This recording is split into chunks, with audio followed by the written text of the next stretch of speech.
What's new at the drugstore part 2. Let's get into it. I just recently uploaded a what's new at the drugstore video, but because there were so many new drugstore launches that I wanted to cover, I ended up needing to split that into 2 separate videos. So the last upload was focused on all of the new skincare launches, and this upload is going to be focused on all of the new makeup launches. Well, makeup plus sunscreens plus some perfume. So make sure to check out that most recent new at the drugstore video. I will have that listed and linked below for you, but other than that, we are ready to dive into part 2. e.l.f. came out with a handful of new sunscreens that are supposed to be hybrids between sunscreen and makeup primers. The first of those launches is the Suntouchable Invisible Sunscreen with Broad Spectrum SPF 35. This says that it's a sun protection and blurring primer that is water resistant for up to 80 minutes. It's a chemical sunscreen containing avobenzone, octisalate, octocrylene, and homosalate, and then on top of that, it also has meadow foam seed oil and aloe, and it's fragrance and essential oil free. I gotta be honest, my first impression of this product is that it feels gross. I just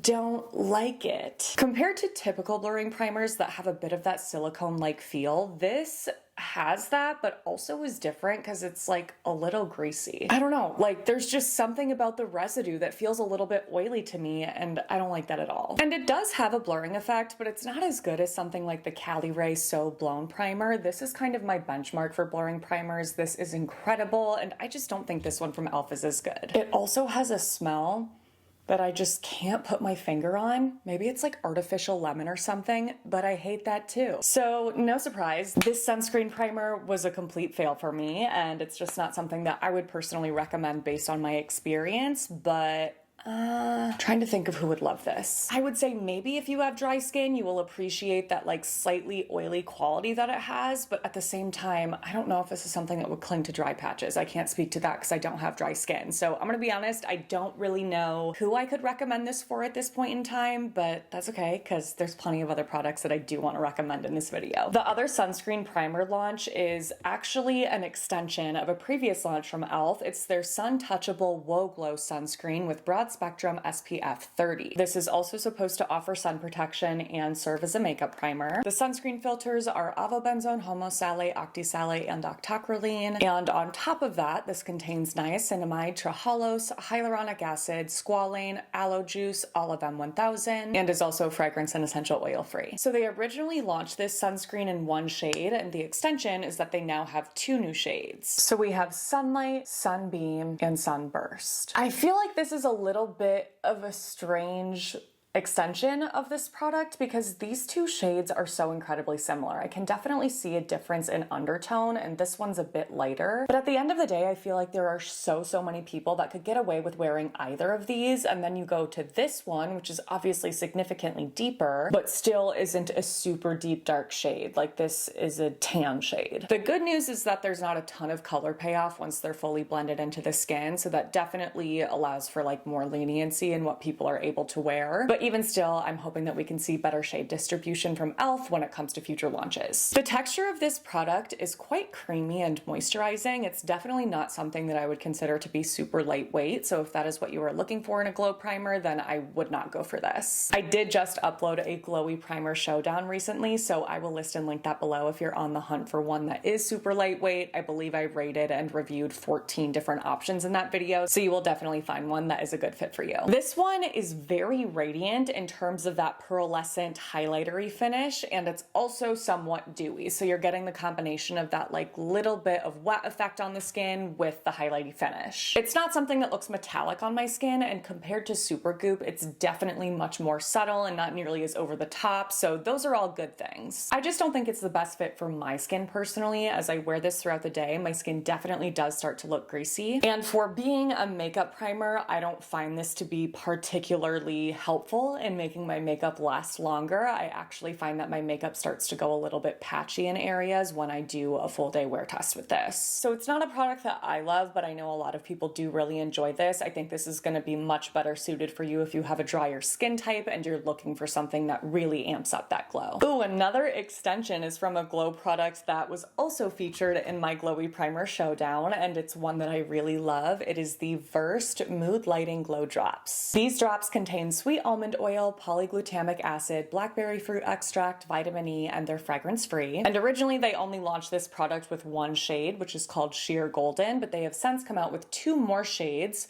We have Sheer Rose Gold and Sheer Bronzed. All right, so we obviously have Sheer Golden, Sheer Rose, and Sheer Bronzed. I really want to see what all 3 of these look like mixed together. I'm doing it. Ooh, that's a really pretty shade. Like I was saying, I really love this product. I love that it's super lightweight and slippy and easy to apply to the skin. It's something that definitely gives me a boost of a glow, but in a subtle way, especially compared to a lot of other glowy products that are on the market today. The way that I personally like to use this is by mixing it with foundation. I love the effect that that gives. It's like this diffused glow that's not too intense. It's soft, but it's like sunny, and it's not something that affects the wear of my foundation in a negative way at all. So I would definitely choose something like this over e.l.f. any day. I will personally just stick to using Sheer Golden. I don't really have a use for either of these 2, but obviously this is going to be awesome if you have a deeper skin tone than me, and if you are someone that likes to use these really sheer, fluidy, glowy primers for blush, then I think that this is a really nice option too. The last primer I wanted to review is the e.l.f. Jelly Pop Dew Primer. So this is supposed to be both grippy and dewy, which is why I wanted to test it out. I've really been loving products that enhance the glow of my complexion and also offer me that grippy effect. And like so many other complexion products from e.l.f., this also has some beneficial skincare ingredients like watermelon fruit extract, niacinamide, sodium ascorbyl phosphate, and hyaluronic acid. This one does contain added fragrance, and it is so over the top. I absolutely hate it. This smells like a watermelon Jolly Rancher to the extreme. And I don't know about you guys, but that's just not something I want to rub all over my face. That doesn't make me feel like I'm taking good care of my skin. This, you know what? This kind of reminds me of like a melted Jolly Rancher, because this is, it's thick, it's slick, but it's very tacky. And so that combination just makes it feel like kind of goopy and sticky and not the easiest to blend. And every time that I tested this out, it was so stiff and thick that it actually moved the sunscreen that I had underneath it, which is not a good thing, because in order to get that labeled SPF protection, you need sunscreen to create an even film on the skin. So the last thing you want to do is put something on top of it that moves it around. And like I said, I have really been loving a glow, but this is just too much for my skin.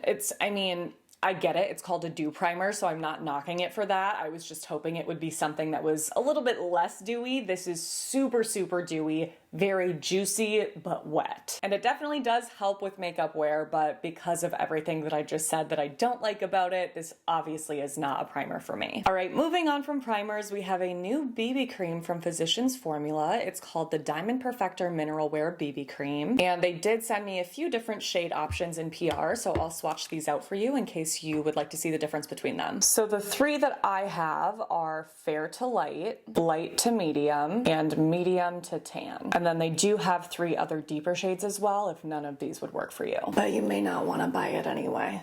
Just hold on. No ingredients worth calling out in this product, but it is fragrance and essential oil free for those of you that have sensitive skin and need that in a product. The texture of this is not super lightweight. It's kind of like a wet cream, which is fine. It's just not my personal favorite, especially for this kind of product that is supposed to be more skin-like. I want everything to be lightweight, but especially something like this that has sheer coverage. I want it to pretty much feel like I have nothing on except for maybe a hydrating serum or a lightweight moisturizer. And at first I was like, oh, this might end up being really pretty because it has a nice glow, but when you look up close, you realize that the glow is actually from glitter. And up close, I realized that this just does not look good on my skin. There's some patchiness. I think it emphasizes texture, and then when you mix in the glitter, it's like, no. So that is why I said you might not even want to buy this. This one was a fail for me. I feel like this is kind of turning into a fails video, but I promise there are some good things that I found too. So these were just not it. Well, I guess these weren't it either.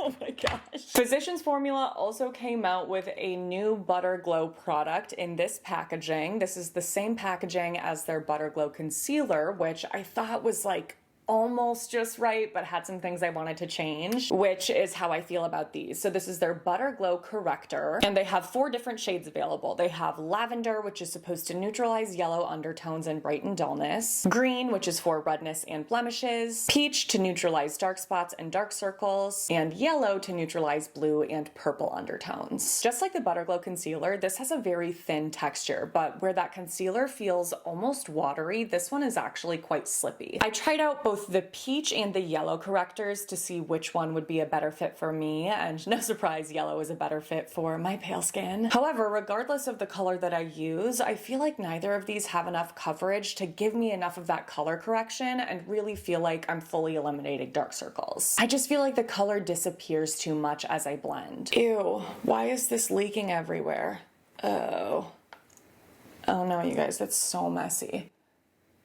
Ugh, disgusting. Okay, that's another thing I don't like. Hopefully I just got a faulty one and that's not a consistent issue with this packaging, because if you are looking for a color corrector that's very sheer and natural, then you might love these. I just think for me personally, if I'm gonna use something like this, I wanna see more bang for my buck. Next up, we have the NYX Buttermelt Bronzers. I feel like this and their blush launch, which I will talk about in a second, definitely got a lot of hype. The packaging is really pretty. NYX has the ability to formulate some incredible products, so I think people were really excited to test these out, but a bit surprised by the color range. So they have 8 different shades, and from the photos you can tell that they definitely lean very pink or cool in undertone, which is quite rare for a bronzer. I think those that have cool toned skin were really excited to finally have something that would work for them, but for those that don't, they were like, how's this gonna work for me? I ended up picking up 3 shades because I just couldn't quite figure out what was gonna be the right match for me. So we have Buttercup, All Buttered Up, and Deserve Butter. While the undertone of my natural skin tone is quite neutral, I feel like so many bronzers end up looking orange on me because of how fair I am. So I was actually excited to try these and hopeful that they would work for my skin tone, but I just don't think any of them are quite right. I feel like they all just look a tiny bit muddy on me. And these are actually quite pigmented. It's easy to over apply these on accident, so just make sure that you're going in with the tiniest bit and building up. Especially because I feel like I don't always get the most seamless blend with these. The powder itself is super soft but very densely packed. So I feel like that mixed with the high level of pigment makes this a little bit more difficult to blend on my skin, and I often end up with a slightly patchy result if I look up close. And these actually have a very radiant finish on my skin, so if you're looking for a bronzer that's completely matte or even just natural in finish, this is not going to be for you. But if you have dry skin, I bet you would love these because they do look a bit luminous on me. So I'm bummed about these because there's definitely a lot to love in this formula. It's just not one that I think looks right on my skin. 2 more products in the contour bronze department, both from Physicians Formula. Actually, the first is their Butter Glow Contour Wand. This is a very thin gel that I find really easy to work with and blend, and I actually think it looks beautiful on the skin. There's just something skin-like about it. But the color does just look a little bit too muddy for my skin tone. I know that it's a contour one, so that's totally fine. But I personally like to contour and bronze all at once with the same product. So I will sometimes be able to use products like this for both of those purposes, and I can't do that with this because it's, again, just a bit too muddy. This one is a much better fit for my skin tone. It is the Physicians Formula Mineral Wear Diamond Bronzer. This has a super slippery, balmy texture, so I thought I was going to hate this at first. I was like, no way, this is gonna feel wet and greasy and just be a mess. But it is shockingly easy to use. It's one of those products that I can literally slap on my face in any amount and it blends out perfectly every time. It definitely does look greasy on my skin if I don't set it with powder, so that is something I always have to do with it. But this is surprisingly nice. It definitely was something I wasn't expecting to love, and I was like, oh, this actually looks very pretty. So I'm definitely going to be keeping this to do some sort of cream bronzer. That was so loud. Cream bronzer showdown in the future. Time to move on to blush. Maybelline came out with a cream, liquid, whatever you want to call it, blush. I gotta say, I think the choice to put this blush in the same packaging as their lifter gloss is a big mistake. Huge. Big mistake. Big. Huge. I can appreciate the desire to create a cohesive aesthetic that the brand is just known for when it comes to the packaging, but this is too close to home. This is confusing for consumers. It looks identical, but that's just my opinion. That's my opinion! Did I already say what this is? The Sun Kisser blush.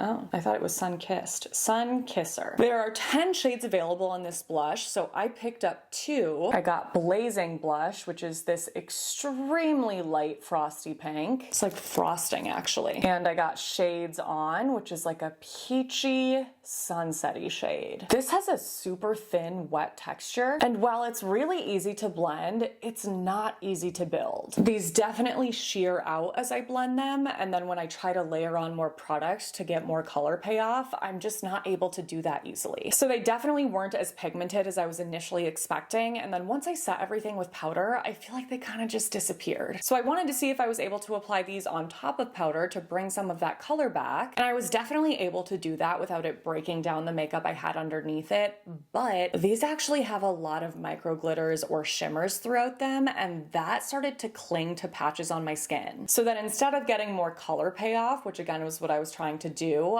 I feel like it just ended up looking like I had highlight all over my cheeks. So this was definitely a flop for me and something I was really disappointed by, because I feel like Maybelline has been coming out with some really awesome products lately. I mean, their lifter glosses I know are a fan favorite. I'm obsessed with their skin tint. So I had high hopes for these blushes, but they fell completely flat for me. These did not though. These are the Milani, what are ye? Cheek Kiss Cream Blushes. They launched with 4 shades and they did send me all 4 in PR. So again, I'll do some swatches for you. I don't know why I said that like that. Swatches for you. Nude Kiss, Coral Crush. That was a terrible swatch. Coral Crush, there we go. Merlot Moment, and Blushing Berry. These are super slippery and creamy in the pan. It's definitely not the type of product you want to pick up in the pan and apply directly to your skin because it'll just kind of stick. But if you blend this on the back of your hand first, it actually starts to go a little bit powdery, it dries out a little bit, and it applies so much nicer. Underneath powder, this gives me a really sheer kiss of color. So again, I wanted to see if I was able to apply this on top of powder, and I can, and I think it actually looks beautiful. I love that this gives me a nice glow without looking or feeling wet or greasy, and these actually wear so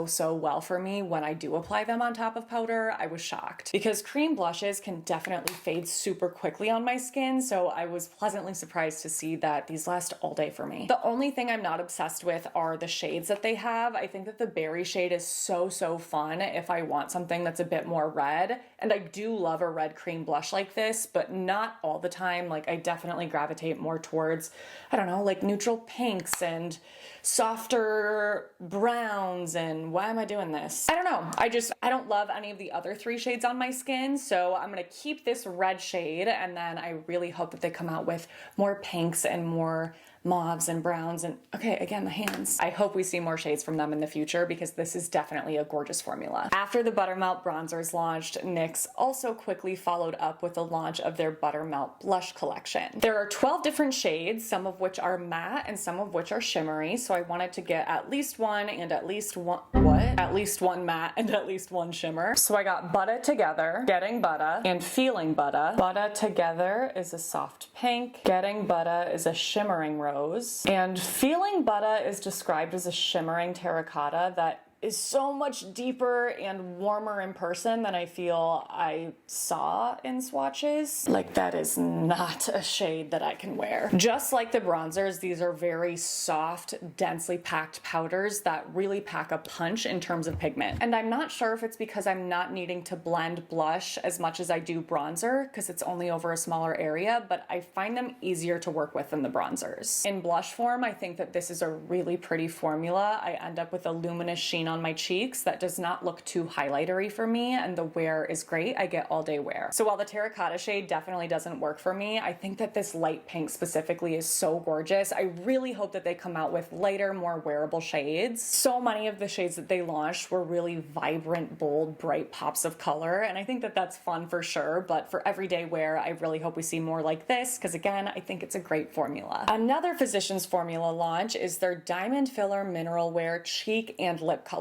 I have to say, I really hate the packaging they chose to go with. I think it's just all like bulky and tacky looking. I don't know. They only launched 2 shades in this product, which are Brilliant Peach and Radiant Pink. This is what they look like blended out. I just don't love either of the shades on my skin. So this is interesting. At first, it feels like a very emollient liquid blush. It's not one that feels super thin and watery in texture. And even blended, it kind of maintains a little bit of that creamier feel. And because of how pigmented these are, I was expecting it to be a situation similar to the Rare Beauty blushes where you only need a tiny dot and then that's it, and it's super easy to overdo it. But I have the opposite issue with these, because if I don't use enough product, then I find them to be really difficult to blend and they can go patchy on me. So I'm able to get these to work the best for me if I apply more than I want, a more, saturated amount of pigment, and then sheer them out with a damp beauty sponge. While I'm not obsessed with the colors on my skin, I do love the finish and how they settle down. They have a really nice satiny finish that's not dewy and not matte. And these actually wear well on me too. So again, I would love to see more shades. I feel like that is another theme of this video. There's just a lot that's not quite right. And while I definitely used to love collecting makeup no matter what the shade was, like I would get such crazy bold colors, I don't really do that anymore. I only want things in my collection that I want to wear all the time and think look really flattering on me. So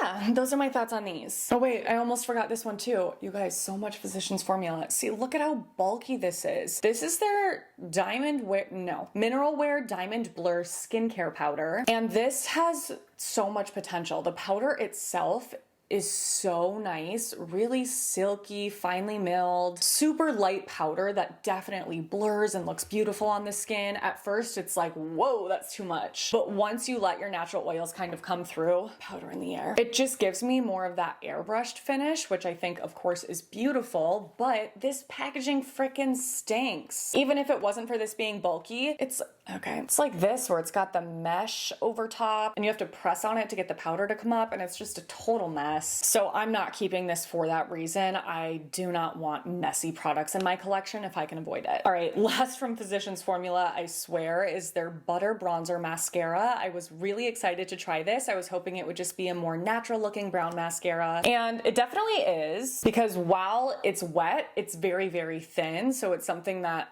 pretty much looks like nothing with only one coat, and it does build up, but it still ends up being a very natural looking mascara. So not something I'm going to keep, because I want mascaras that look a little bit more natural than some of my like bolder lash days that I have going on right now, but not to the point of looking like I'm barely wearing anything. I don't know, I feel like there's a fine line between them. Why did I get this? Okay, this is the e.l.f. Jelly Pop Glow Reviver Lip Oil, and I had a similar problem with the e.l.f. lip oils where I felt like they didn't last super long and they kind of made my lips feel dry. I do like the texture of this lip balm. It's something that again is not too thin and not too thick, but has, oops, did I just get that all over? Why'd I just put this on? I hate it. No, why'd I do that? No, I have to finish. Like, you definitely do get a plusher feel than you do with other lip oils that are super thin.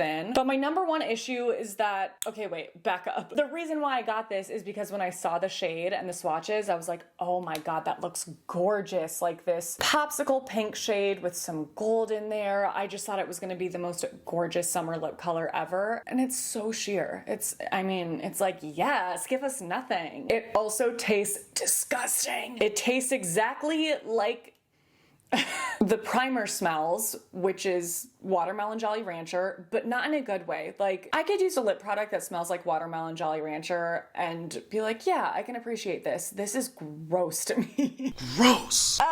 No. Disgusting. Maybelline came out with lip liners and I was so excited about these. Okay, see what I mean? Like this. They adopted the aesthetic of the packaging that they have for the lip lifters and blushes, but these obviously have their own identity. I mean, I know they can't put a lip liner in this kind of packaging, but do you see what I mean? There's like a way to have that look be cohesive, but not identical. Anyway, this is their Lifter Liner Lip Liner, and these are not a traditional wooden pencil. Focus, hello. They're that soft touch cream pencil. I picked up the shades Line Leader and Big Lift, both of which are really pretty. And I am so surprised by these because despite having that soft creamy texture, these stick. Like, I can feel them getting a bit tacky, meaning these lock in place on your lips. I just was not expecting that, especially after trying the blushes. I don't know. But this is incredible. Like, look at this. This, I mean, sure, it's fading a little, but like,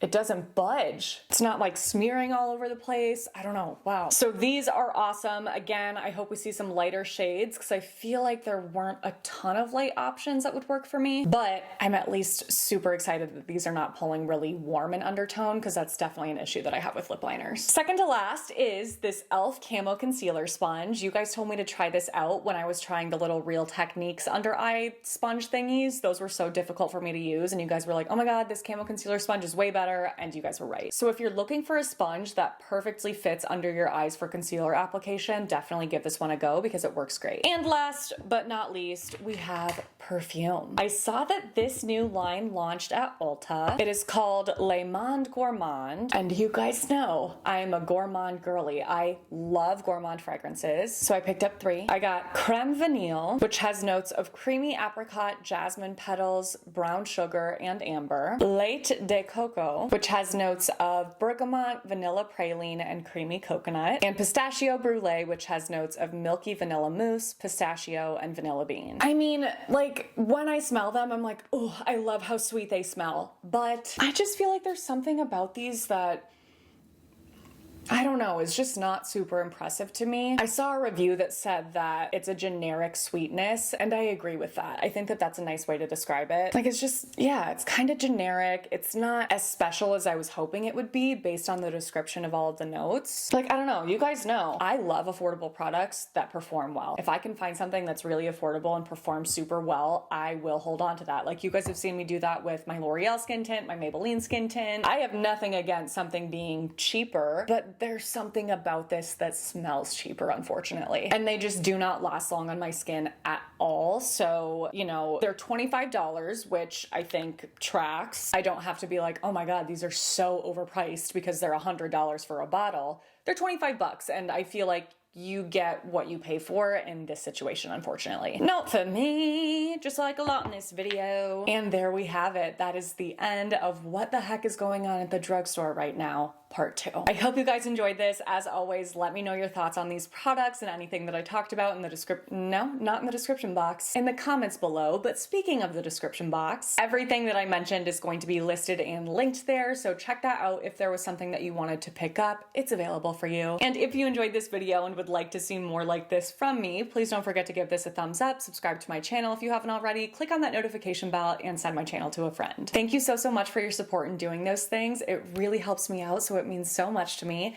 Thank you for watching my videos. I love the freaking heck out of you guys. Make sure to stay tuned for my next one because that will be up in a few days. But until then, I hope you have a great few days.